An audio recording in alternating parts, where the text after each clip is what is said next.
How Bizarre is intended for mature, open-minded audiences only. If you are easily offended, we suggest you turn this wacky shit straight off. Fallout. I'm like, Fallout. While waiting till Grace is back. It's not that much, but just kind of a I wanted to follow-up. talk to you about it just to let you kind of know, just give you the between me and John Mark and Chris, and just tell you what has gone on in the games. Oh, well, don't tell me. I don't want to know. I'm not going at this point. I'm not going to, but I'm going to say that if you were to play the games, that this specific show has gone 100% legit on storytelling of the game. Keeping with the game. Which, like Resident Evil, you can't say that with Resident Evil. Any other game that they've spoiled in Hollywood and made into a movie, they've always gone off track. I think Fallout's probably it's kind of funny because path, especially in the modern age when so much thought has already gone into it being a cinematic experience. I wonder if they just feel like they don't want to give people what they've already seen to some degree. I don't know, but it seems like it would be pretty easy in this modern era, especially when you're doing a series. And I understand why the movies of any adaptation. I also want to talk about 11/22 a little bit, but you're always going to you got to sacrifice something. And even in a series, you can't get. I mean, how long does it take to play one of these games these days? Fucking 60 hours, 50 hours. I don't even know. If you're lucky. It depends on how into it you get. John Mark like 10,000 hours into fucking Elden Ring. On Fallout 4, I think I have 148 hours or something like that. Holy shit. Well, yeah. I'm the one that doesn't know these things. I'll check real quick. But I am like maybe a little over halfway through the first season of Fallout. Okay. How do you feel? Oh, I'm loving it. I had no doubt. And, I feel that way. John Mark sent something. I think it was John Mark sent like the Life cereal commercial. Hey, Mikey, he likes it. Like Mikey doesn't want to try anything. It's not that I don't want to try anything. He's like, this is Ron with TV shows. It's not that I don't think you guys are right, that it's good. I do trust your opinions. My time, the way that my time works, if I'm going to sit down and get into a thing, I want something to be at least a little further down the road because, we just talked about this. It not only does it suck to wait 2 years for the next season of a thing, I can get with that. But what I can't get with is how many shows get fucking canceled. When it's like it's season 2 and everyone loves it. And it's like, oh my God, this is what is happening? All these mysteries and fan theories about what's going on, and then wah, wah, wah. Well, pick your favorite theory and go with it because we ain't finishing this motherfucker. Or the series goes shitty, and it's just like, man, that's a lot of commitment. But I'm loving it so far, and I love the inexplicable. Maybe they explain it at some point. I kind of hope that they don't, but the inexplicable sort of throwback to the 50s and 40s and in style. I mean, I'm assuming that it's just because, everything is cyclical. But yeah, no, 5 minutes. Well, I don't think it even took that long, honestly. 30 seconds into it, I was like, oh yeah, let's go.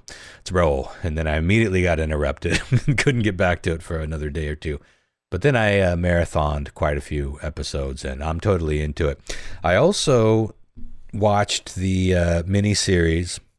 It was just one season of 11/22/63 based on the Stephen King book. I was talking about that last. Yeah, I started it after you said that. I'm 2 episodes in. It's great. I think it did a pretty good job. It definitely changed some things, but like I was saying a little bit earlier, it's like you got to sacrifice something, even with these long series. I think a series is the best way to get through a novel, of course, but you still got to.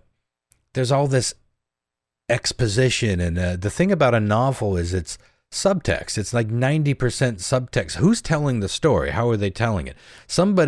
You're either reading somebody's thoughts or they're talking to you like, here's what happened.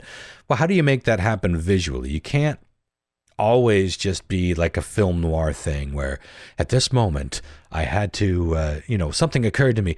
it's hard to translate some of that shit into a visual thing. And a couple of the things they did with 11/22/63 is I think both of the characters that popped up that had bigger parts, I think they were already in the book. They just made them bigger characters in scenes that they weren't initially in. But it worked because you had these moments where it was almost like he had a sidekick, or there's this buddy movie feeling, which didn't happen in the book quite that way. But I thought it was a clever way of dealing with that subtext. It's like, oh, he has somebody to tell, like, what we need to do is get in there and hide this bug, and we need to get and then, you know, all of that subtext that's just a guy thinking or telling a story in a novel that suddenly has to be presented to the audience as if they never read the book. That's a lot of tricky things to do, and I thought that they did it pretty well. And I feel like I need to go back and read, or listen to, rather, the ending of the novel, because I feel like they changed it fairly significantly, but also it definitely ended the way the book ended. But I think there was a bit more to it. And if I'm remembering the book right, I think I actually liked the ending of the series better. But that's all I'll say about it. Definitely don't want to give it a spoily doily. But you liked the series, Jean-Marc, didn't you? And you read the book. Yes and yes. Yeah. I can't remember the differences offhand, but yeah, there was a few slight tweaks they made to it. I seem to remember. Well, I went right from the audiobook to the series, so it was easy for me to make those comparisons. But even I got confused, and you know, I drift in and out of audiobooks. I'm much better at listening to nonfiction than I am fiction. My brain wanders in fiction, especially in the meandery way that Stephen King and a lot of my favorite writers write. But I liked it. I thought it was worth a watch, and I thought that all the things that you wanted to see in the book, you got to see. But you don't need to read the book to enjoy the series. So I recommend it. It's on Netflix now. I don't know if it's a Hulu original series, if I remember right. I don't know if it's still on Hulu, but I just saw it pop up on Netflix. But anywho, sent you a picture of my playtime. Yeah, it's congratulations. 153 hours. It's like your digital dick, Lyle. So Isn't big. it? It's so long. So many hours. So when it shows you guys how much time you spent on these, is it like a fuck yeah, or is it like, oh Jesus? No, I avoid it. I avoid it because it makes me feel bad. That's not left on either. Some people could get away with just leaving a game on, and it'll accumulate hours. Those are all playtimes, dude. That's like seriously playing the fucking game. 154 hours for years. You know, I jump on it, and if you look, the achievements, I only have like half the achievements. There's still another 42 different achievements that you could get in the game. Yeah. So it's not like it was a full like 100% run. It was like maybe a 70% run. I think I have like 400 something in Baldur's Gate 3. Oh man, that's a big one too. Wow. When would you estimate that you started playing? Elden Ring, mine. Oh my god. Let's look at that. What's that? When would you estimate that you started playing that? What, Baldur's Gate 3? 400 hours over how long of a period? Oh shit, I don't know. It was a while. When did that game even come out? Jean-Marc, what was your Elden Ring? Like, we talking a year? Like 400 hours. 6 weeks? I have 554 and a half hours in Elden Ring. Oh my god, what a 500 hours. 554.5 hours. That's 20 days. Gate 3. Well, 2023. But he's 20 days doing something he enjoys. It's not like, it's not like I'm not trying to get. I'm surprised that you guys. Well, it sounded like just Chris. You might have been feeling guilty about it. I'm definitely not trying to guilt trip you.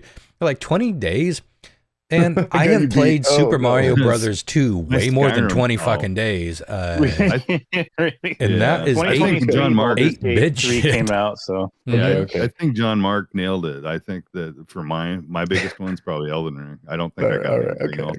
Maybe Dark Souls. There's probably like a year and a half, but I put that time into Baldur's Gate 3. I have one worse than all of that combined. Okay. I play a game, or I gave it up because I got all the achievements and I stopped finally. But since COVID, until just 3 or 4 months ago, I played this game on the rig. Like I played it on my phone when I was pooping. I play it before I go to bed every night, like because I can listen to my podcasts or my audiobooks. It doesn't require a ton of brain power. It's called Slay the Spire. Mm. And it's like you just a card game basically where you're trying to get stronger deck builds and move up the spire. So it's I'm familiar with I it. played that for 37 days and 15 hours. My Xbox has told me here. Holy shit! Over how many? That's like 5 years. It's over 5 years. That's it. Yeah. I mean, come on. 5 years, and again, I could literally play it while I pooped. My interest wasn't in like how many hours are you losers killing with this shit? My interest was just like how big are these games? Like how I mean, are these replays? Are they new missions? I don't understand how these games have endings? So in the instance of like Baldur's Gate 3, the game is freaking huge. It's multi-endings, multi-anything. Yeah. And there are like multiple branching like storylines and paths and different ways to solve stuff. And there's like, you can replay that game over and over and over and see different shit that you didn't see like the 5 other times you played the game. It's totally nuts. Gotcha. So that's why I have that much time in that game. Plus you have to remember also like during that time, like I was commuting a lot. So like I have a lot of time to kill on the bus. On the bus, yeah. Well, let's get into some kooky stories that have popped up on my feed of late. First one here, grabby headline: Australian woman rescued after getting stuck in portable toilet. No word as to whether or not there was portable toilet? Ice cube. Like I don't know. Porta-potty? What are people doing in fucking port? Well, let's see if we can, if there's anything to be gleaned. A woman in South Wales called emergency services after becoming trapped inside a portable toilet at a public event. Firefighters used specialized tools to dismantle the unit and free the woman. She declined medical attention, probably due to shame. So did she fall in or something? And stated that she did not wish to disclose how she became trapped. Reaching for a phone, I'm guessing. That's what I would try to take a selfie with the. I think she was probably. I think she probably dropped the phone and reached. And then was reaching to the bottom. That's the going theory. I mean, how else do you do it? You get one arm in and you put your head in and you get stuck, I guess. But the reason this is making its rounds is because it's being used as a cautionary tale. Don't go dig. If something goes into the toily doily, leave it. Don't go digging. Even if it's just, the ones that you see at like events. First of all, I don't even know how you can get down in it. I mean, don't you feel that the holes are fairly small? I guess people can be. I've seen some of those that feel frame. Like they lift up and open up, and the hole is big enough to concern me. I'm like, ooh, okay. But let's say wrong step in here. Let's say that's you don't true. want to sit down when the lid's up. It's still only going to be a foot deep. I mean, we're talking about the porta potties. You're not stepping up 3 feet when you get into those things, and they're movable. Like they usually put them on the street. There's like sidewalk below, so they couldn't. I don't know. They're designed that way, but they're designed to have a lot of weight at the bottom. So it's like it's all fluid and waste, obviously. Well, but like at the bottom is like 2 feet deep. Yeah, and it's to hold it like kind of like if it gets windy. You don't want those falling over, Well, so they have to. They're designed that way. When you're in the porta potty, looking down at that blue abyss of poop and God knows what else, it feels like that is a deep trend, like endless. Like I know it feels that way, but it couldn't unless our shit and piss open some sort of magical portal. Portal potty. Oh, Jesus. Did we just figure out how the Mandela effect was born? People falling into portal potties. Oh, portal potty has to be a thing. I'm going to write it down in case it's not. I can see that popping up in a Stephen King feature. It's a Half-Life thing. I don't know. I just don't understand how. And like, it's one thing when you go to the ones out in the woods because those are like septic tank Oh yeah, you're talking deep. about like you those, could actually on go off into a side tank. of the road stops that Yeah. are Or custom. in campgrounds. They're campgrounds. They So get they're pumped like a septic tank. Yeah. But if For you fall sure. into I've that, seen you are You're literally. fucked. Oh, we've talked about that. And people fall deep. Yeah, in you're those, like knee deep in shit. I don't know how you get stuck in a porta potty, but maybe they are portal potties. Here's something horrific. A man hospitalized after injecting mushroom tea into his veins. File this one under just do the drug the right way. Just butt chug it like a normal person. just put the mushroom up the butt like fucking with an ice cube. Numb it first and then put the... A U.S. man was admitted to intensive care after attempting to inject a homemade mushroom tea intravenously. This man's confused. Yes. He reportedly believed this would enhance the psychedelic effects. Doctors discovered this is where it's horrifying. It's not just that he did something crazy and could have OD'd or just died, but this is horrifying. Doctors discovered living fungal growth in his bloodstream. Whoa. Now, he survived only after weeks of antifungal treatment and blood transfusions. Oh my. Medical case report to be published in the fall of 2026, because this is, I don't know if we knew that you could have living fungus growing in your bloodstreams.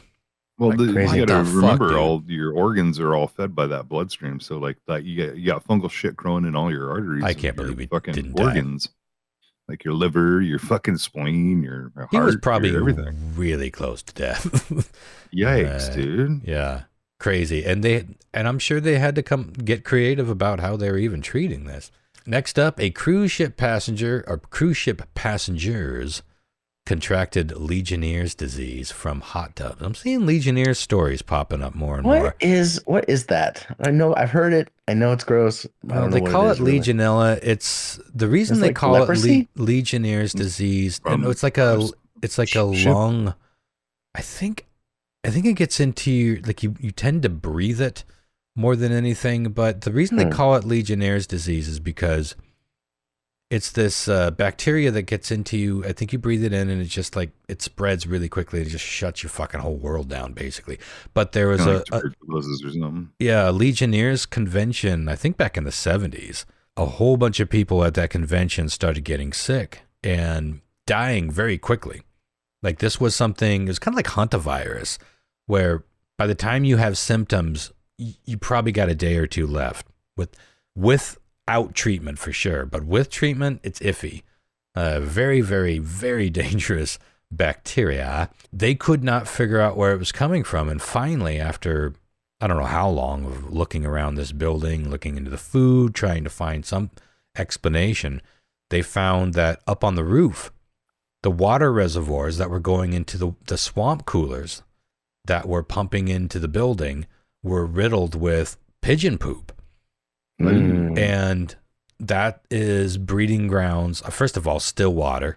Secondly, bacteria infested flying rats carrying all this disease. And basically, when they turned on the the swamp coolers, because it was getting crowded and warm in there, everybody was breathing in the Legionella bacteria. And but in this case, it was in a fucking hot tub. Now, I've read so many horror stories about public hot tubs since I was a kid, and I have been turned off by them. But the cruise staff shut down the spas mid-voyage. The cruise line issued refunds for spa packages only, and public health emergency teams came in there with basically hazmat suits, cleaned up everything, and found that it was growing in the fucking tubes. The intake, inlet, I guess. It's just the water tubes. I'm shocked how many people I talk to on a regular basis that carry these water bottles around with them all the time. And they, at some point, for one reason or another, it comes up that they don't wash them very regularly. And I'm like, do you have any idea how much fucking, especially the ones with like the little straws that go all the way down, like the little if it's got any kind of mechanism or one of those spouts that pop up. If it's just a container and a lid, you're still going to want to wash that daily, but you're going to want to do a deep scrub of it at least every few days, because I think people would be shocked if they got in there and started scraping out all the black mold that grows in your water bottle that you're just carrying all over the place. It's wild to me, and I hear it all the fucking time. I'm paranoid about that shit. But I remember the first water bottle I got like 10, 20 years ago. That was like a big one that you carried around all day. I was mortified, or horrified, I should say, by what I found at just the end of a couple of days. And I threw it away. I was like, that is the filthiest thing I've ever fucking seen. It's like a fish tank that doesn't get cleaned. But so I don't know how many of these hot tubs get cleaned on the regular basis, but you can't really get into those tubes, and there's so many like little corners and crevices that shit can grow in that even if you do some sort of cleaning treatment, you're not scraping that shit off unless you're scraping that shit off. I don't know. Cruises in general terrify me, but hot tubs in public, just skip it. Yeah, go ahead, Chris. Let me ask you, you're thirsty, and you look around, you're with a friend, and you said, man, I'm really thirsty. And they're like, oh, and they reach down, they have one of those bottles that pop right open. Uh-huh. They're like, you want some of my water? Would you take a sip? Just like a random friend? No. Okay, wait. I'm never that far from water. You're really thirsty. I'll go to the fucking, where am I? I'm home or at Pipes? You're on the road. You're in the desert. Okay. You're on the road. Yes, of course. If I'm like in a... You see a turtle. I cut the turtle's head off. I drink its blood. I feel bad about it, but I didn't get mold. No, if I have to drink, if I absolutely need to drink, I would drink somebody's pee if I had to. Oh my God. Maybe even if I don't have to. We don't know. Just fucking shame me. No, but these what if scenarios, I know they're fun and all, but I don't tend to put myself in very many what ifs and interesting what if scenarios. It's like, oh, what if I had to walk across the hall and get something from the water fountain or, a vending machine of Aquafina. I'm not that adventurous. Yeah. That's the thing, dude. We all grew up in a time where fucking before bottled water, so we used to have to drink out of those fountains or drink out of the fucking garden hose. We were drinking irrigation. Yeah. I didn't realize it when I was a kid, but we were often drinking irrigation. There's fucking parasites in that shit and tapeworms, and it's amazing. Well, some of it might be good for you. Who knows? Now, in much lighter news, police respond to a noise complaint in Spain and find a 200-person orgy. Imagine walking in on that. Authorities in Spain responded to repeated noise complaints at a rural property. But my favorite part about it is passersby also complained of strong, troubling odors. At a rural property, discovered large ticketed sex party involving more than 200 attendees. Organizers had permits for a private wellness retreat, but police dispersed the event due to zoning violations and deeming that the event was a few clicks past a wellness retreat. But 200 people, just like the thought, like picture walking into a place where there's 200 people fucking. What a weird night on the job as a cop, or anybody that had to just go and investigate, or the permit officer. Like, this isn't a wellness retreat. How do I sign up? Another one, man arrested after releasing hundreds of crickets into office building. An employee was arrested. Hundreds of crickets after releasing approximately 500 live crickets into his workplace as retaliation for being denied remote work privileges. The insects were purchased from a pet supply store. Cleanup took several days. And the only reason I brought this, it's not terribly interesting of a story all by itself, but it got me thinking, what's the worst thing you could imagine if you showed up to your office? Let's say you got a small office, and some bastard, put some living thing. Eels. Eels are the new mascot of the How Bizarre podcast. Would you like just okay, but just flopping around? I mean, oh God, I'm getting sick just thinking about it. I'm trying to work here. Wait, let me see if I can get a noise here. Just flopping around on your desk there, Chris. Not doing anything more? Okay, well, it's fair. At first, I thought it was a stupid answer because they'd be out of water and kind of helpless and hopeless. But since just thinking about it's making you sick, that's a fair answer. Lau, what about you? Worst thing that could be released into your workspace? God. For revenge. I'm not a fan of spiders, so like arachnophobia a little bit. I was going to say spiders you didn't react like to the sea spiders or something.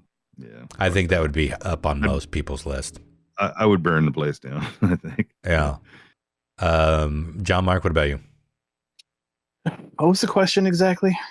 If somebody was going to infest your workspace or any place, if somebody wanted to really stick it to John Mark Pitts for one reason or another, and they're like, I'm going to release a bunch of whatever live animals into your personal domain, would your worst case scenario be? I don't know. I would live in peace with harmony with all of them. I have no experience with this, but I'm thinking maybe bed bugs. Ooh, good one. Yeah. Like tiny little ones you wouldn't even know until you got like really up close. Suddenly they're like biting and itching and just crawling all over you. But you couldn't quite see them, or maybe like fleas or something.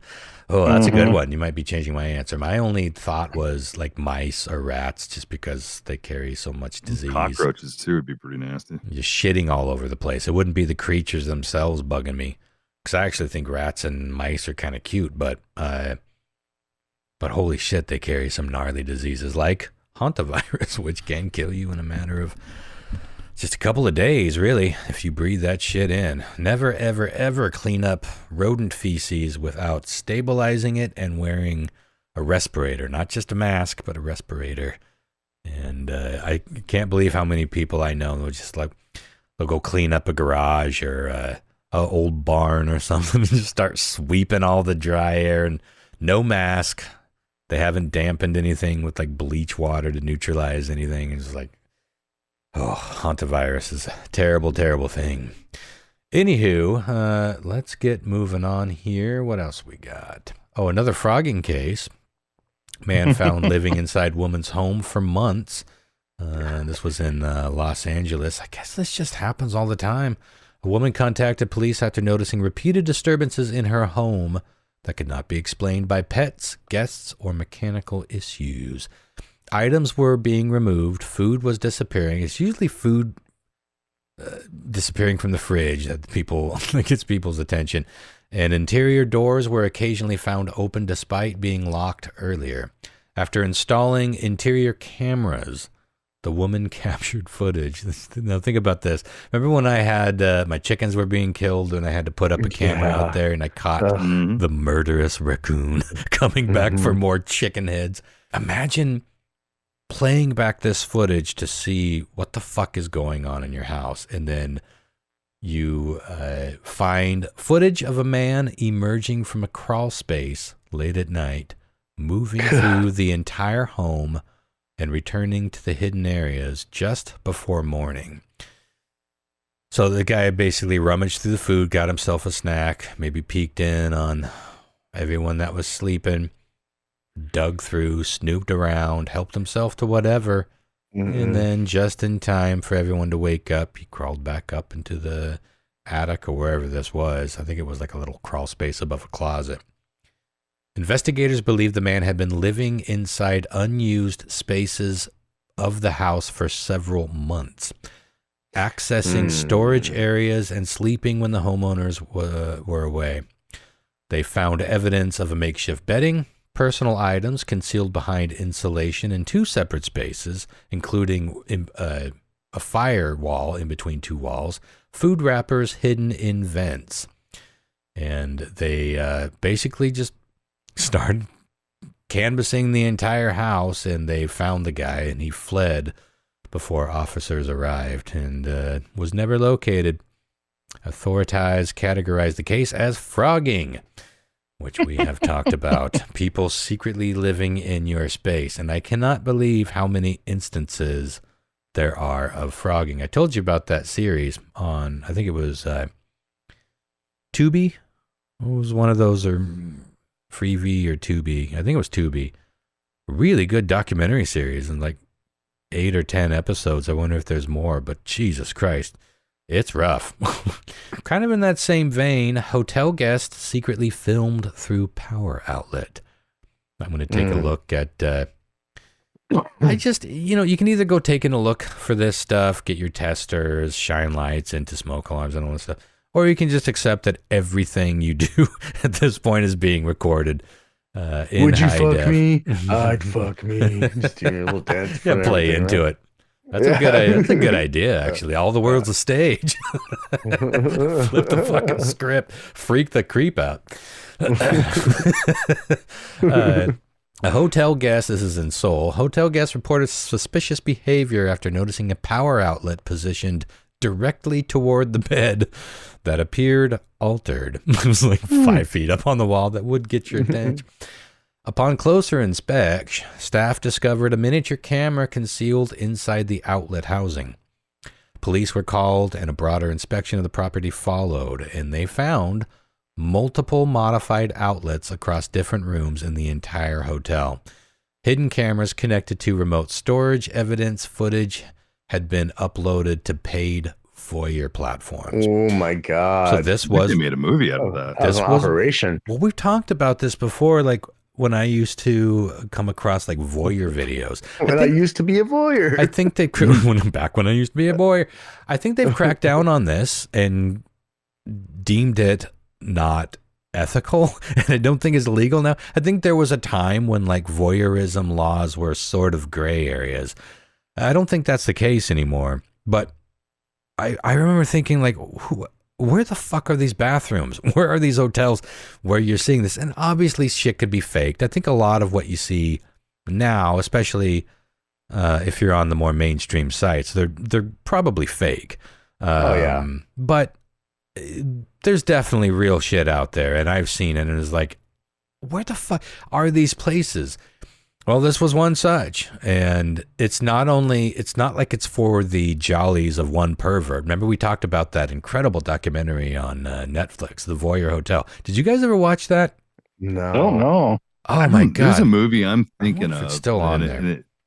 And it seemed like it had like 3 different staged like apartments, but like each one of those had like 6 like hotel rooms in it. So there's like 3 of them with 6 hotel rooms in each, and there was like underground tunnels that they matched to all 3 of them, and you could get behind like these firewalls or wet walls or whatever, and between every one of them.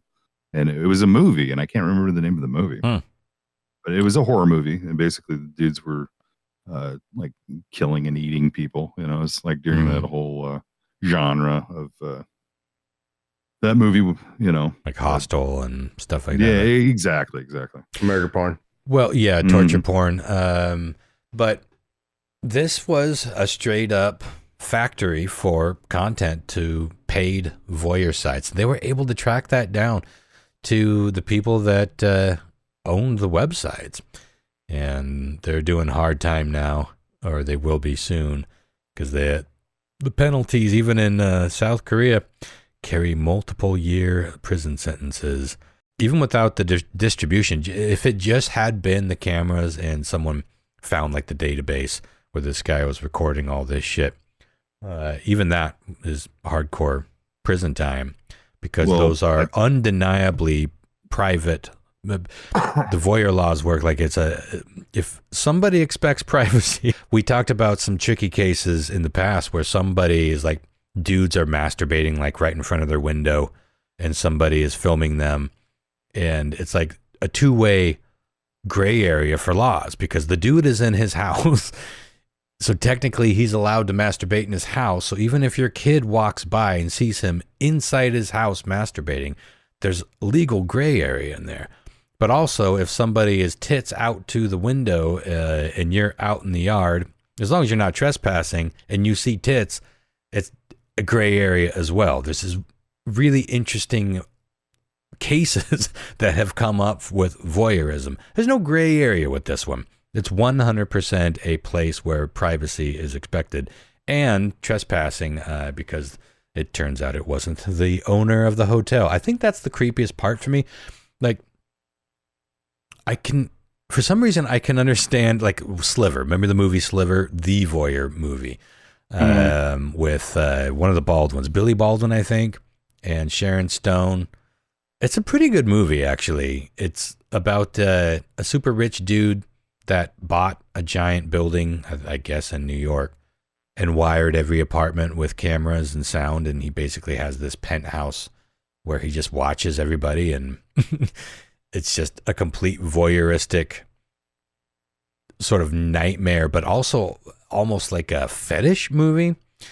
It's really well done. If you guys haven't seen Sliver in a while, it's still locked in the 90s in a lot of levels, but I think it's a better movie than people give it credit for.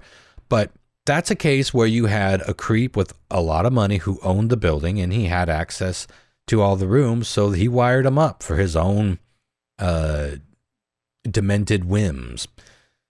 This was somebody just infiltrating, like getting a room, probably just renting a room, and bit by bit, I mean, they probably had a bit of a bigger operation, but they were going into all these other places and just slowly setting up an operation where you can go into any hotel that's not run by devious people, and your whatever you do, including just pooping, ends up on some paid voyeuristic site.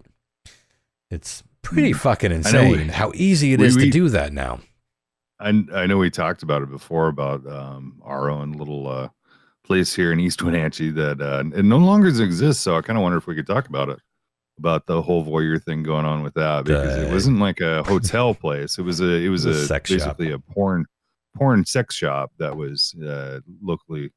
It's not around anymore, but like I kind of know for a fact that up in the ceilings there was a bunch of cameras that were recording people in there, and there's in the booths. And I don't know, because I haven't been in the booths. I've never seen the booths. I didn't even know they were there. Honestly, swear on them. I've talked to people that say they are there. There were there at one point in time where you would just put your money into it and you basically watch like a short. I've been to tons of places that have that. I was only at that place a couple of times over the years. Off like, where the fuck would they have been? Yeah.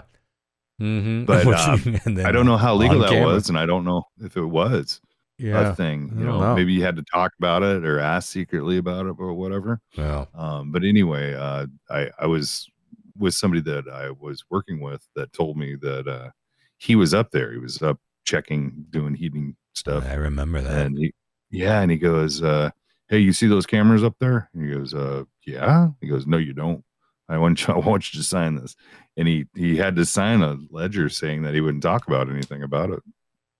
And the guy was like basically secretly recording people in there doing all types of nasty shit.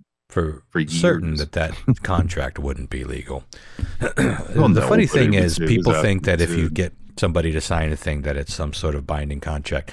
A contract has to be legal, first of all. I don't know. I don't know the logistics of it all. No, and I'm just saying. I'm sure he didn't either. I think a lot of people. This whole story just allegedly. Yeah. But yeah, God, you can imagine though. People. I've been in there like 3 or 4 times with my girlfriend.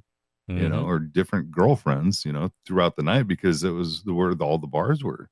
You would have 4 really fucking hopping bars that you would go to, and at the end of the night, maybe you'd stop in there, grab a movie to take home, or maybe some even just lube or whatever to take home.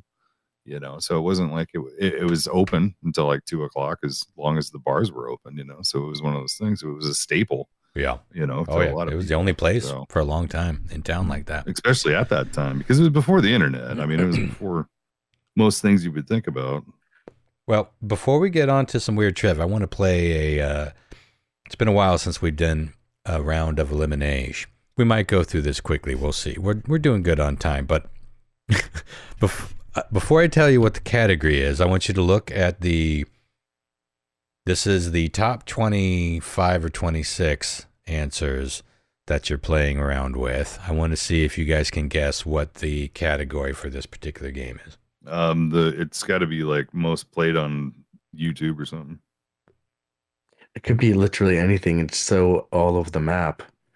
Well, they're all songs that let's are see all here. real popular. Is it going to be Look it like over. top 10? Was it like karaoke jams? Oh, that's a good guess. Top 20 or something. Oh, that would be a great list for a future elimination. Most karaoke songs. Worst songs ever. That's it. That is it. Now, this is a brand new list. Are they? Well, worst songs / most annoying. I mean, what's the difference, really? I think if you look over the list, I think that you can understand why some of these made the list. Some of them are good songs. I mean, it's all up to your personal preference, of course. But I think a lot of these just suffered from being overplayed or being associated with something else that was annoying. But I think the biggest thing is, do we need to hear this song even one more time, even if it's a good song? For example, Don't Stop Believing's on this list. I love that song. I love Journey. But holy shit, in the last 10, 15, 20 years, it has been seriously overplayed. My God, there's some fucking awful songs on this list. See, it starts to jump out once you see it, but yeah. Oh, wow. So since John Mark was the first to guess it, he is going to go first. And then we'll go Christopher, just because I always like to give him a little bit of edge, because he doesn't get to play the games too often. And then Lyle picking up the caboose, which seems more fair now because he just smashed our asses in weird triv. So we're going to go through this real quick. Well, we don't have to go through it real quick. We'll just see if we can at least knock out some of the top 10 here. Now, only the top 15 are going to get you a score. I did throw in one of my own. It's not one you're likely going to be able to guess, but it is one I have talked about on the podcast. It's the only song I could think of off the top of my head that I hear a lot. I don't hear it as much these days, but God, 5, 6, 7 years ago, I could not escape it. Hate it. Still hate it. That one will be worth 10 points because there's only one Ronster special. So be on the outlook for that. But John Mark, you have first pick here. I will say number one is not a song I'm terribly actually, I'm not going to give a hint. I'll say you're that encouraged to sing it, by the way. Yeah. Some of these songs on the list, I don't even know, if I'm being honest, but the overwhelming majority of the ones in the top 15 are pretty universal. I will say that. So, John Mark, what so this do is you just think like, is number one? So I got to pick the number most one hated or people think. Yeah. Okay. Which one of these songs do you think more people hate? This is probably not number one, and I think I know which one you put on here. Oh, really? But this is not that song, and I don't know if it's. I doubt it's number one, but I fucking hate this song. I hated it when it first came out. I hated the video for it, and I hate "We Built This City" by Starship. Well, that's off to a good start because that is number 3. Was it what? And that is worth 13. Wow. Well, I think. Who cares? They're always changing corporation names. It is a pretty bad song. I will say this. It's terrible. When we were kids, when I was a kid, we loved that song. It was a popular song. I loved that album. I still put that album in from time to time, but I don't like that song anymore. And I don't know how much I loved it at the time, but We Built This City is a pretty fucking good top 3. I think it definitely is worthy of being in top 3, but that's a good start, but still 2 ahead of that. And now it is your turn, Christopher. I feel like I know what yours is as well. I just have I'm not ready to go there yet. Well, there are higher scoring ones, so yeah, you shouldn't go there just yet. I am going to go with this song was so fucking everywhere. And yeah, you got to admit, like the first couple times you heard it, you're like, oh, that's catchy as shit. But respectively and retroactively, it is a piece of fucking garbage. And I'm talking about Achy Breaky Heart by Billy Ray I knew Cyrus. that's what you were talking about for some reason. Oh my God. Yeah, and I agree. You're not gonna sing Don't it? Come take on. my heart Break it hard. That's a good guess. That is number 7, which is worth 9 points. So right in there. And yeah, that one really, really overplayed. And as far as I know, his only hit, right? Did he have another hit besides his child? Not to my knowledge. I'm sure he did, but 10 hits. That's got to be weird having a kid that is way better at your job than you. Yeah, totally. Lyle, your turn. Which one of these do you think is the most hated? I'm gonna have to go with the 90s and go stop, collaborate, and listen. Oh yeah, little ice baby, ice baby. Yeah, that's another one that I think falls under the achy breaky heart thing, where it's like the first couple times you hear it, it's like, oh, this is kind of something new. It's not quite good. It's not quite bad. It's why it's mediocre. That is a good guess. That is number 9, which gives you 7 points. So you all are on the board pretty well here. John Mark in the lead with 13, Christopher 9, Lyle 7. Back to you, John Mark. I'm gonna go with "Baby" by Justin Bieber because I hate that fucking shit too. Yeah. I honestly don't know if I even know that song. Give me a little bit of it. Oh no, I'm not doing that. Well, then I'm not. All I remember is the chorus, like baby, baby. Yeah, yeah, that's it. It's not baby. No, that's talented. All right. Well, even though you didn't sing it to me, John Mark, I am going to give you all 15 points because that was number fucking 1. God damn, how the fuck did you do that? Hell yeah! I don't even know that song. Mark. I mean, maybe I would recognize it if I heard it. I do forget that you worked at Boost Mobile more hours than I did. Well, I don't know what era this came out. I have a specific memory of being in Seattle, and I think I was driving like towards somewhere around the Fremont area, and I was at a stoplight. I could have completely made this up, but I'm pretty sure this happened. And a car pulled up next to us, and they were just like, that song was blasting, bumping it. Yeah, bumping and I was Bieber. just like, what the fuck is this? Bumping Bieber. And they just drove off doing their whatever. I was just like, my God, this cannot stand, man. Huh. And I just, I've always had that memory of that song. I'm curious about it because I think that's the only one on this list. Certainly in the top 15 that I don't know. Number 1 off the board. Well, that takes John Mark to 28. Christopher, you're going to need some biggins, but there are plenty to choose from. 2, 4, 5, and 6 still on the board. And 8, which is worth 8 points. My kid came home maybe 3 or 4 months ago and said, Dad, have you heard about this new song called The Macarena? it is new again, yeah. And, just like Bohemian Rhapsody was new in the 90s again. So I'm going to go with The Macarena. A moment in time I wish we could forget. That still gets stuck in your head. The first thing, yeah. That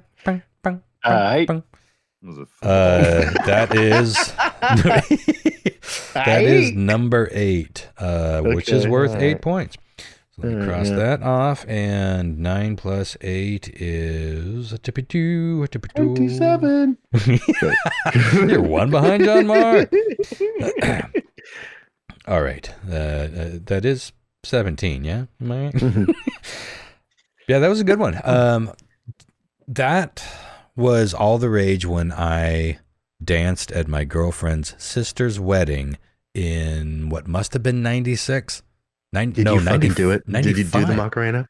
I did it best I could. I'm fun at wedding receptions and dance parties. I dance. I got the whole fucking party dancing. I knew the way ho, way ho, way ho, way ho. Walk like an Egyptian? The walk like an Egyptian dance. I knew the dance and everyone followed me. Yeah. I did. I wasn't super up on the Macarena, but I knew it enough to sort of follow everyone else. But I absolutely did the Macarena. I did the Macarena at when I took Sarah's daughter to the daddy-daughter dance in downtown. Because the Macarena is fucking hot again. Totally. Goddamn right. And it's just, they dance it the same way. All right, so 28 to 17 to 7. Lyle, I'm gonna go with the world's hatest band, allegedly. Hatest. And say, look at this photograph. This was one I thought might be wrong. Oh, no. No, I think picking on Nickelback Willie's at this point is like... well, no, every time I go to Willie's in the 90s, they would be playing that Nickelback song. Mm-hmm. Or that one that... fucking like your boyfriend hit you, whatever. Now I'm gonna fuck him up or something. That's stupid. Whatever fucking song. It was like the 2000s. Every time you go to Willie's, you walk in the door, dude, and it would be blasting on the fucking jukebox. Yeah. Well, that was number 11. Allegedly. So not one of the big scores, but Nickelback that puts you at 12. Because you got, that was 5. So 28, 17, 12. Anybody's game because took out the roster special worth 10. And number 2, 4, 5, and 6 still on the board. And that's minimal 10 points. All right, back to you, John Mark. I'm surprised this one hasn't been called yet. The next one, number 4. I think this is the Ron pick, maybe. I don't know. But Happy by Pharrell Williams. That's funny. You both were so sure you knew the Ron pick. You both were wrong. And that is a much needed whiff for the other guys. Yes. For John Mark. Happy was just out of the top 15. And yeah, you know, that 5 years ago, I probably would have said that. But I feel like it came and went quicker than some of these other songs. But yeah, Happy. The parents. And wasn't that was on a movie, right? Like that was on a. Was that? I don't know, but I'm pretty sure I remember you mocking the Lego movie or something. Snowball. Oh, 100%. I would have, yeah. And probably make it up. Okay, I know what yours is, Ron. You think so, huh? I do. I think that someday in the past you made a tradition of singing other songs other than Happy Birthday for a reason. Oh, interesting. Am I right? Happy Birthday. We're going to have to find out. Like where your head's at. I'm going with Happy Birthday. That's an interesting way to analyze it, but altogether incorrect. Wasn't mine, and not on the top 15. Weak. Was the... I mean, how could you hate Happy Birthday? You're going to get presents. Someone's getting presents. And in my case, titties popped out of a cake. I wish you guys were all at my 50th. That was a good time. I was so, there. Another whiff. Who let the dogs out? Was that already said? No, but it should be. Oh, I'm not going to say Who let the dogs out has not been said yet. Well, fuck it. Let me say it then. Who let the dog out? Woof, woof, woof.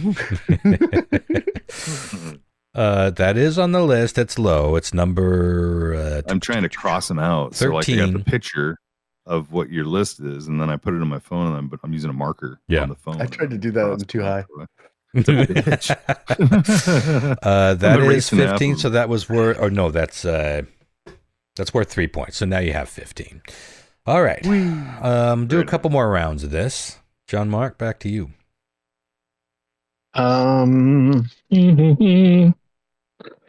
Let's see here. Oh, no. Annoying songs. Well, number 2 and number 4 are definitely, I think, fairly universal in this category. There are, like, as you said, quite a few in here that I don't even know what the fuck. Like, I don't know who Idina Menzel is. Well, it's like Frozen. I don't know who Milky Chance is. I don't know who that is either.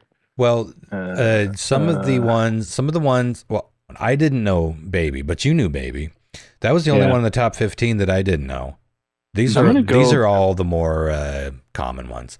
But I won't say that about my pick. Don't Stop Believing. The Journey. I love that song. That's a good song. I've never been a Journey fan, and they just, like, nothing I've heard of them makes me want to listen to them at all. Mm-hmm. Fair enough. Understood. And I just don't like that song. Well, I love Journey and I love that song, but like I said, it has been over fucking played, but that is yet another whiff. So this is a good opportunity. I think you guys, Christopher, let's say that we'll do 2 more rounds because I think if you don't get really close in this round, then you're probably going to be done. But go ahead, Chris. Milky Chance sounds like a fucking stripper that specializes in mommy fetishes. Milky Chance has to be. I think it's worse than Hoobastank as I don't know Milky Chance. I don't know. Worst band name of all time. I can't think of.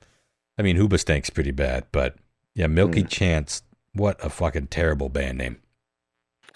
I'm gonna. This is tough. Kokomo. Kokomo's really drawing me in. Way down, but I kind of like Kokomo. I also really hate the Friday song by Rebecca Black a lot. Me too. It's Friday. Yeah. But hearing it now, I'm definitely going. Who doesn't? I'm pretty sure that only became so big because it was so bad. Yeah, and that was a good pick because now you're back in it. That was number 2. That's right. Back in it, baby. Worth 14 points. So that brings you up to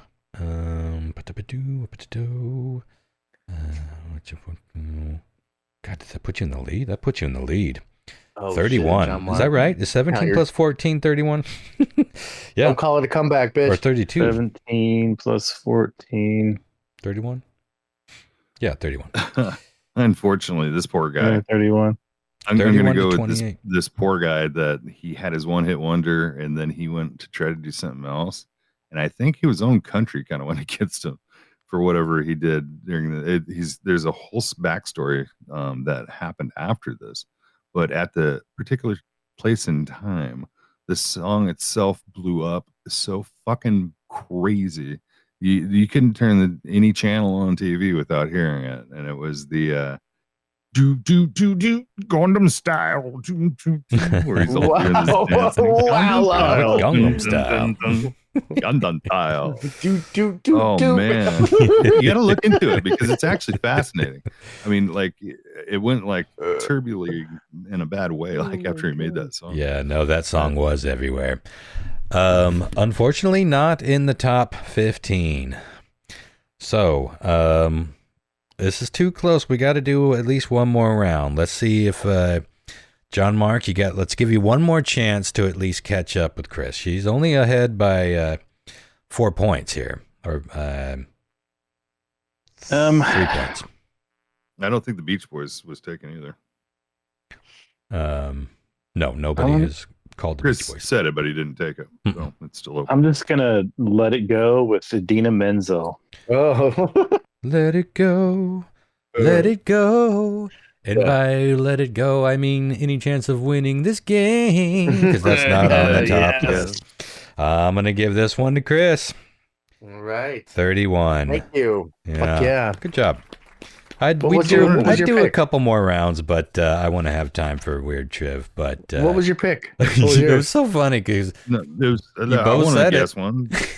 God damn it, Milky Chance, and I have talked about it. I don't even know what that is. It's the I haven't heard that. Bing ding ding bing ding ding bing ding ding bing ding bing ding bing ding ding bing ding ding. Talk about it. Bing ding bing ding ding. I hate that song. I have talked about it. So the reason that it's probably been years since I brought it up, but when I used to work at the real grind era of Radar Station, I'd take whatever $12 I made, walk it over next door to the Sidecar bar, and they always had it on this indie station, and it's like every 20 minutes. You couldn't hear much of the music. It's one of those things where you just heard that bass line over and over again. Mm-hmm. And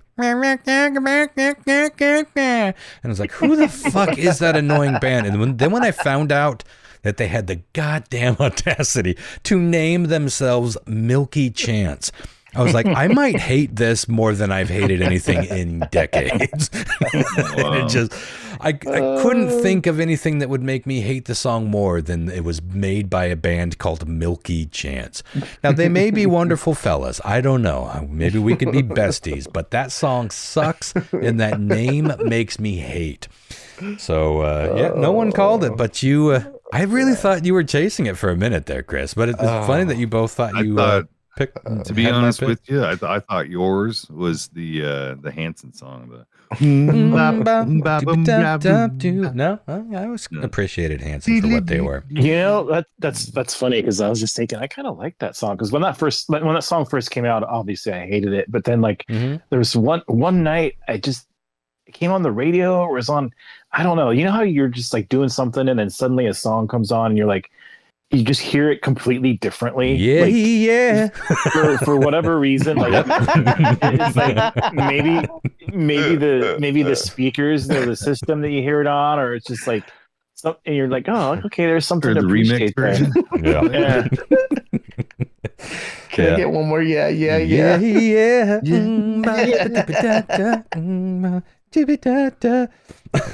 do gotta say though, I remember thinking, all right, I think my favorite Hanson is that cute little girl.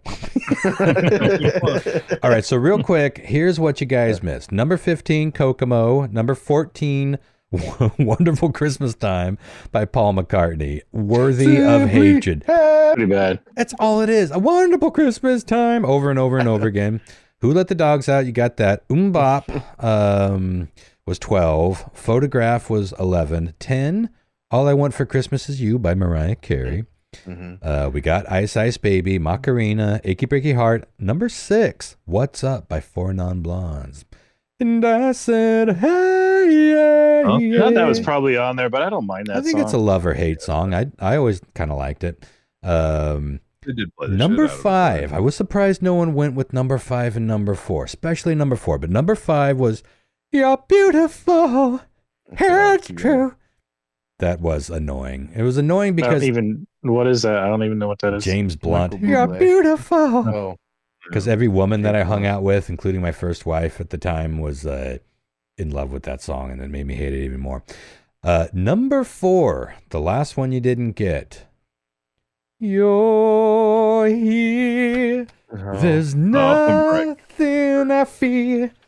I mean, we're kind of removed from it now, but 15 years ago, and it's Titanic, the decade before. I mean, it was the 90s when Titanic came out, so we're past it a little bit, but I think it lingered so long, and we heard it so many times, it just wouldn't go away.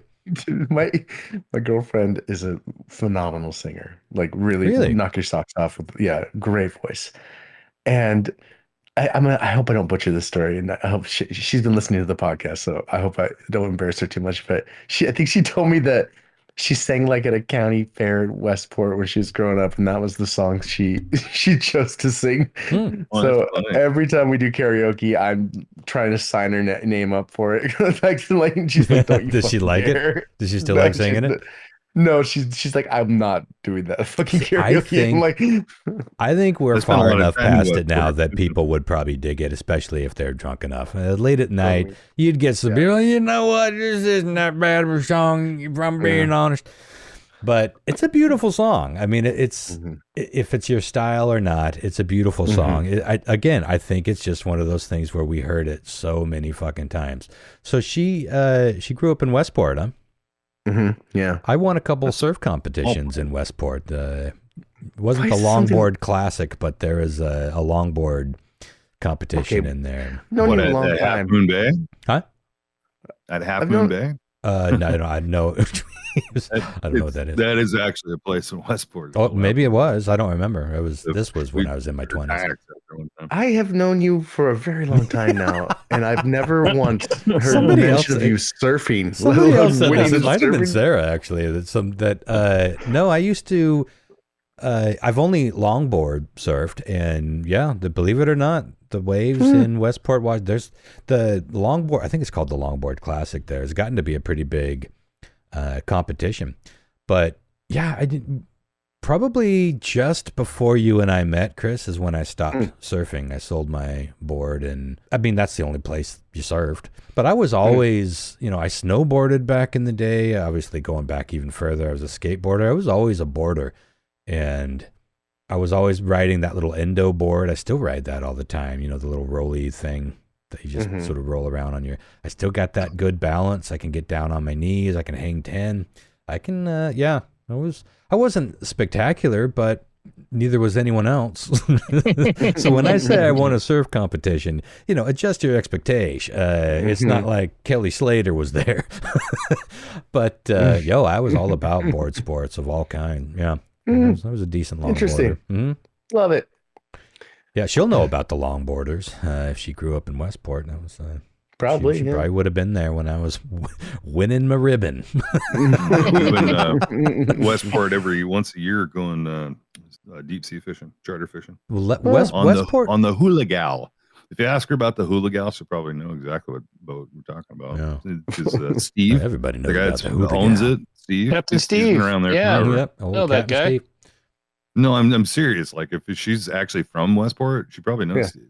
He's been around forever. And he's like, Westport is where I used to go when I wanted to be at the ocean. I wouldn't go to Ocean Shores or down to Seaside or any other town. I would go to Westport. I loved that it was kind of like it's got its touristy sort of thing and the boardwalk and all that, but it's a little more of a working town. And they got a good little lighthouse. And I always loved to just go stare at lighthouses back in the day. Okay. Time. Back when I had time. I'm going to drive to the ocean today. Used to be my life. All right, Chris, where are we at here? Do you want to do this? I'm getting sleepy, so I'm trying to keep us on track here. We'll see. all right. It's Weird Trivia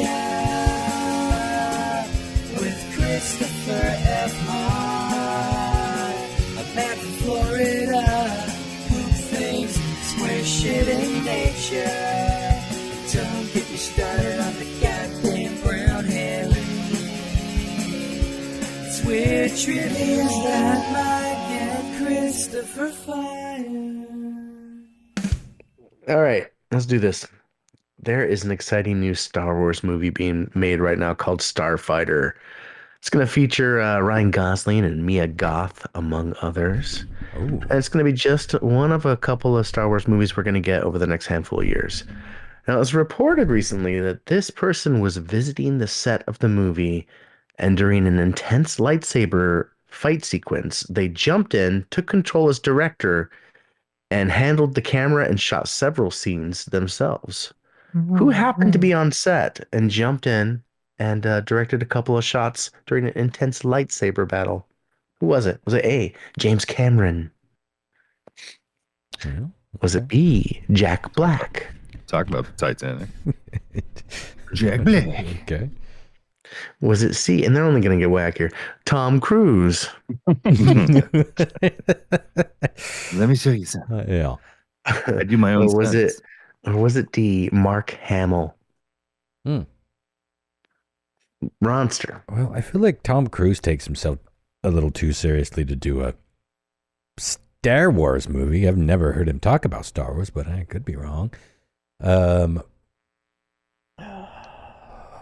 Mark Hamill, I think, is the most. You want to see it? Obvious. Well, sure. I mean, and most obvious and qualified. To not linger and linger, I'm going to go with the Mark Hamill. Although I could see James Cameron as well. I don't remember what the B was, but I'm curious to see Mia Goth in any kind of Star Wars. I don't even know what she looks like, but she sounds hot. Oh, she's incredible. Oh, you got to watch the Maxine movies. Yeah, I haven't seen the last one yet, the Maxine, but it's all right. Pearl is definitely the best one, but they're all good. She's incredible. See, I thought that X was the best one. I thought that was really good. But I loved Pearl. You didn't love Pearl? I loved it, but to me, Pearl, that ending. I talk about that ending all the time, where she's just like smiling and smiling, and then the credits start rolling, and then she just keeps smiling, and then just starts crying. That is such brilliant acting, and it'll never get the credit it deserves because it's in a genre movie. But whatever. Yeah, I think she's gonna get it. I think she's Well, she was just in Frankenstein, wasn't she? Did you watch that? I haven't seen that. I've heard mixed reviews. Have you seen it? I liked it. Yeah, I really liked it. Yeah, I'll check it out. He likes it. Ronnie likes it. I do like things. It's never been the issue. All right. I got Ron. John Mark.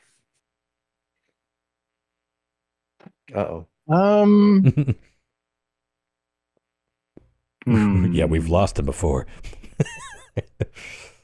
Okay. I'll go with James Cameron. Okay. I don't know what that would You look want to like. see Lyle. it. You want to see it because it's just what you want to see. I want to see Jack Black? Luke Skywalker teaching the younger kids how it's done. Yeah. Like I could just imagine him sitting there yelling, "That's not the Force. That's not how you use the Force. You do it like this." Yeah, you never know. All right, guys. Random question here. Back in the 1800s, mid to late 1800s, when the traveling circus became a big deal, what was the first snack ever sold at the traveling circus? Would you like a caramel apple? Was it A, roasted peanuts? Nuts in your mouth. What was it? B, Banana banana chips. Banana chips. Ew. Elephant chips. Actually, I think I kind of like banana chips now I think about it. Was it C, dill pickles? Get your pickles here. They're dilled. Or was it D, a form of the sloppy Joe? Ooh. Get your sloppy Robbie. Sloppy Robbie. I like that. Like All sloppy right. Robbie, please. Again, what was the very first snack that was sold at traveling circus shows? Was it peanuts, banana chips, dill pickles, or a form of the sloppy Charlie? What'd you call it? Sloppy Charlie. Sloppy Ricky. Sloppy Robbie. Did you say roasted peanuts or just peanuts? I did. Roasted. Nuts in your mouth. I remember boiled peanuts being a circusy invention. Boiled? Or maybe they weren't an invention, but they went hand in hand. Thing? Oh, if you've not had boiled peanuts, I put them off for years and years. I can't have peanuts now, but they kind of taste like beans. You can get them in cans. What's it sound like when you hold your tongue, the tip of your tongue with your finger? Boiled peanut. And say peanut. Boiled peanut. Peanuts. I enjoy boiled peanut. I'm gonna go with peanuts only because that's class. I know that peanuts were part of early circus history, and that's why we associate them with elephants. Sure. Okay. John Mark. With dill pickles.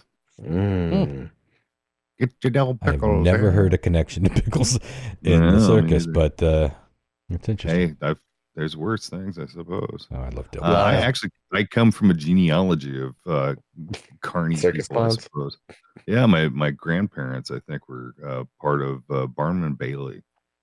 My grandfather, he used to train the horses. He broke in the horses and was the horse trainer for Barnum and Bailey back in the day crippler on the East Coast.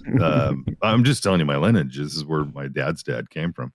Over on the East Coast doing that stuff, and he got into trouble, I guess, apparently around Chicago where he had to skip town, and he joined the circus predominantly, and that's how he got to the West Coast. That's how he got to Washington. It was a thing. And settled down with my grandma and stuff in Seattle. The bearded lady. So which is kind of cool, I guess. I'm gonna go with the nuts, the peanuts. The roasted nuts seems logical. Because they actually have that in the circus for the most part. It definitely did. Considering like dill pickles or floppy young bobbies. Bag of warm roasted nuts. All right. Nuts in your mouth. Okay. Question 3. There was once an episode of this show that would end up sending over 600 kids to the hospital after it aired. Now we'll get to it. The episode of the show in question was pulled from rotation and banned from ever being aired again, even to this day. What show once sent over 600 kids to the hospital with an episode? Was it A, Pokemon? Gotta collect them all. Okay. Was it B, Ren and Stimpy? Oh, you see all sorts of things. All sorts of bad ideas kids could get from that one. Was it C, Bill Nye the Science Guy? Oh. Okay. Bill. Was it D, Jackass? Well, that's a whole different category. Yeah. Oh, that makes did you know? I guess. Bam. is going to be in the next one. Mm-hmm. Yeah. They're doing another one, and Bam's coming out of retirement, which should be fun. God, I am going to. It's hard to not go with Jackass, but I feel that might be the herring. It's going to put you in the hospital. I'm sure it's put many people in the hospital. But specifically, I feel like I'm torn between Bill Nye and Ren and Stimpy. I'm going to go with Ren and Stimpy. Okay. It's probably Bill Nye, though. Mm. Like, look at this thing you can experiment with at home using chemicals in your garage. Right, and then a live plug-in. Mm-hmm. John Mark. I think I'm going to go with Pokemon. Ooh. I know nothing about Pokemon. Lyle. I think I want to go with Bill Nye because it brings up a good point. Mm-hmm. There's some science shit that like will definitely you like go, whoa man, that's cool. Yeah. And you're gonna want to try it at home, and then once you did, guess what? You're fucked in the hospital. Just get some fertilizer and yeah, sure. Why not? I mean, science is crazy. All right, question 4, guys. Jellyfish. Let's fucking talk about them. Bleep, bleep, bleep. Weird ass blobs floating in the ocean. Gross. They are Would weird. this happen to be a Florida David Dub? No, it's the fucking jellyfish question, Lyle. Well, Florida. Jellyfish. Florida. It could be. Just trying to spice it up a little. It's spicy. Don't worry, Lyle. I'm gonna read you 4 things about jellyfish. Only one of them is true. The rest I fucking made up. What's the true thing about jellyfish? Is it A, jellyfish don't poop? Just B, a creature jellyfish that doesn't poop. Jellyfish are 98% water and will evaporate if left on land long enough or under Ron's bed. Ooh, and they're 2% poop. That does compute. It is arid as fuck under there. You might survive a month, maybe longer. See, some jellyfish will live up to 200 years. Why, aren't they technically immortal? Potentially? No. Is that not true? I thought we confirmed that. No, like I looked it up. Half, it'd get 2.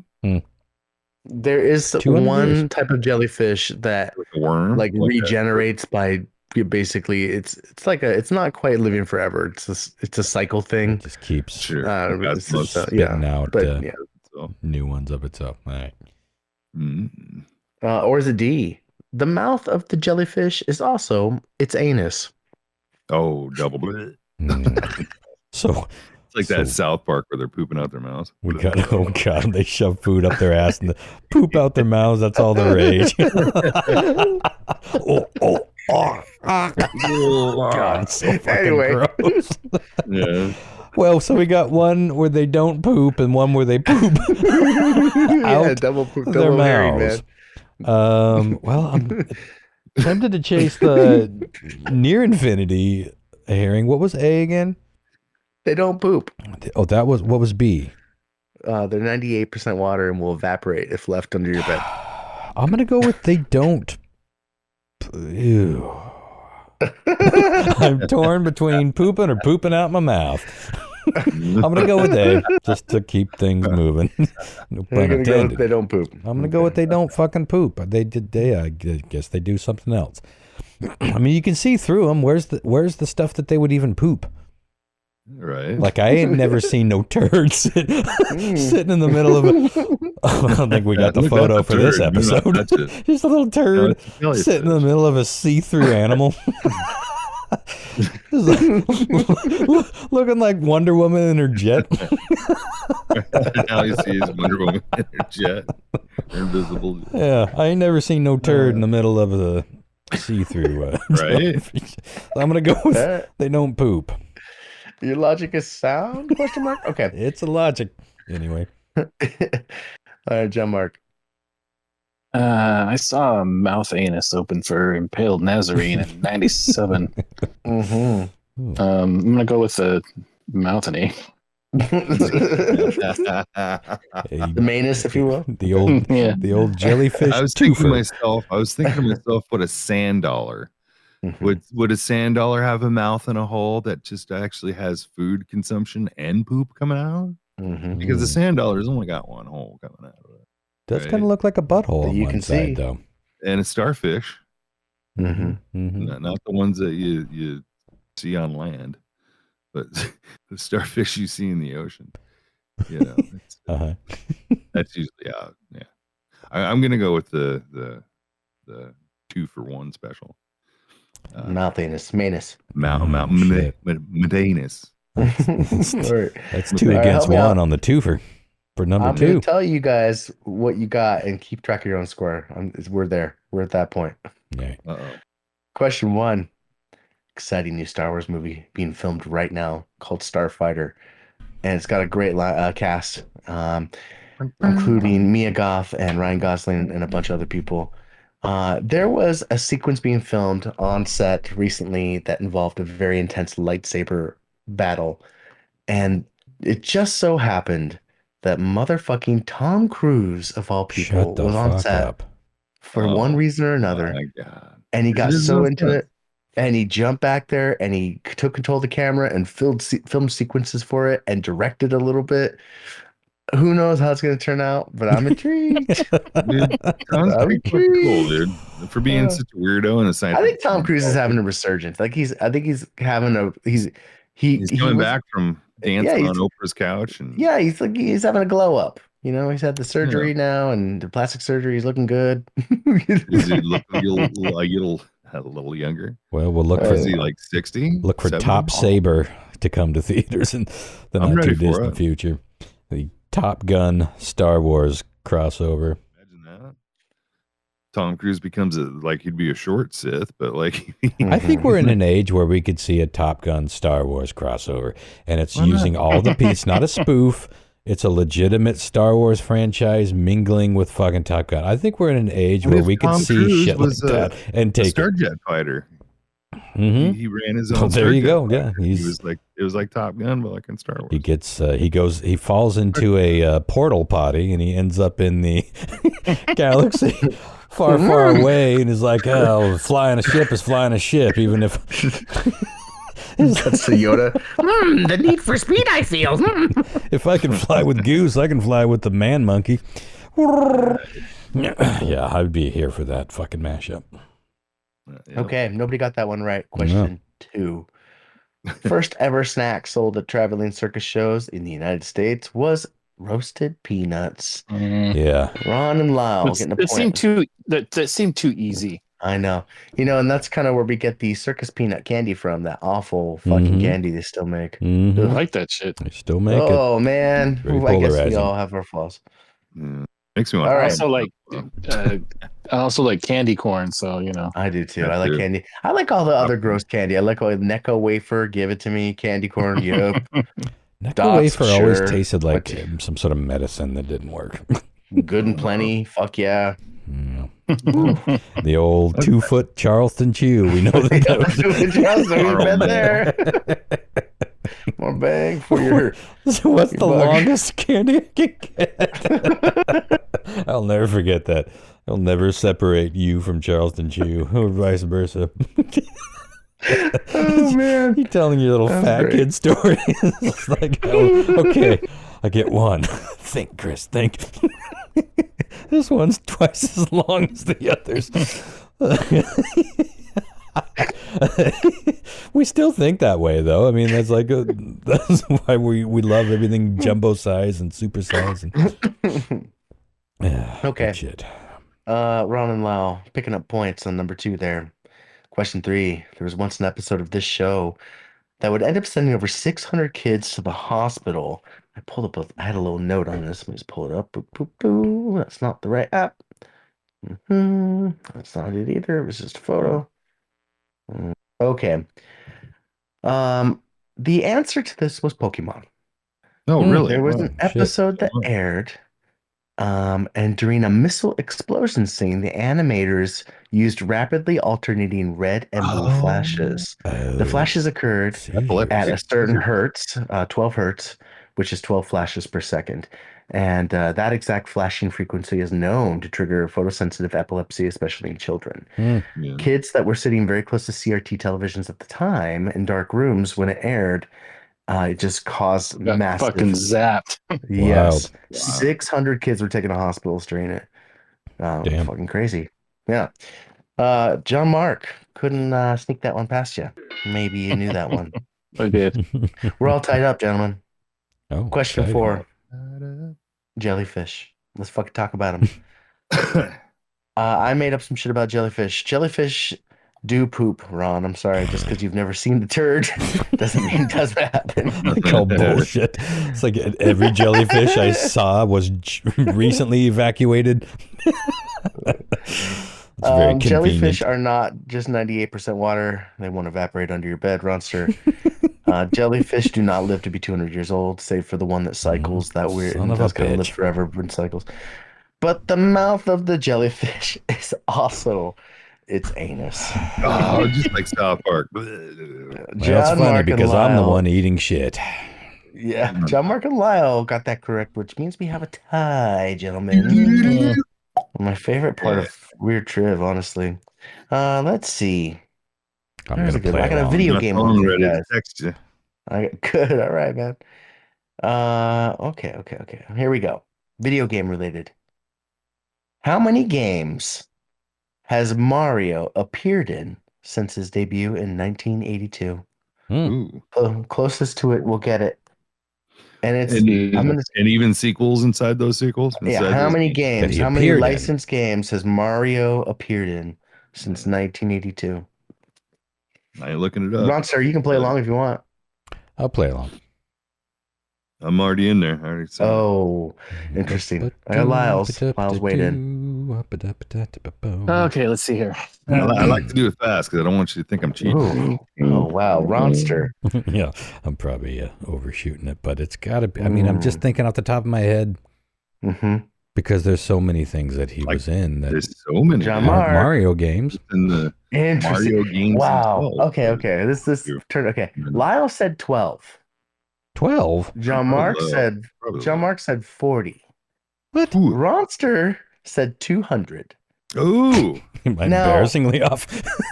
2 of these motherfuckers are video game players, which was what I find interesting here. The answer is 250. Oh, He's Oh been my in fucking a God. shitload of Mario properties and other, like they put him in everything of all the Mario Yeah. Kart, Like, Smash Mario- Brothers, Smash Brothers and the Golf, Dr. Dr. Mario. But Like, even it's- the things that aren't Mario, like he's in the Wii bowling. He's like back in the.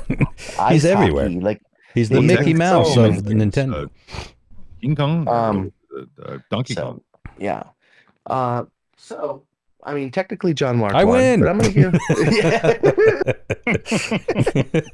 Yay me! Technically. but That's how Ron, that works. Well, tune in next week. So That was who fun, who guys. did win? Oh, John Mark was close. John Mark. Yeah. Well, congrats. That was another tricky round. The Ronster is struggling with his weird driv. Mm-hmm. You'll bounce back, baby. You always do. Yeah, we'll get back Always to it. do. That's all good. Always do. And I even lost on butt stuff. A couple of brown herrings let You me always down. do. That's why I stopped chasing him for a while, but it does feel good to still chase him every now and again, even if the butt stuff leads to the mouth of embarrassment. Well, it's like, the chicken has one hole, although it has a mouth, but it poops and pees and has eggs out the same hole. We calls it a vent. That's a useful little hole, if you think about it. A lot going on there. All right, well, tune in next week. Next week, we're talking about more. A lot going on there. For example, regret for talking about the usefulness of a chicken butt. All right, well, let's get on out of here. Tune in next week. We'll be talking about 9/11. I almost know it this time. This has been a couple of fun shows to record. And we'll see you all next time. Goodbye. The Price is Right. Okay, bye.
Just flopping around on your desk there, Chris. Not doing anything more.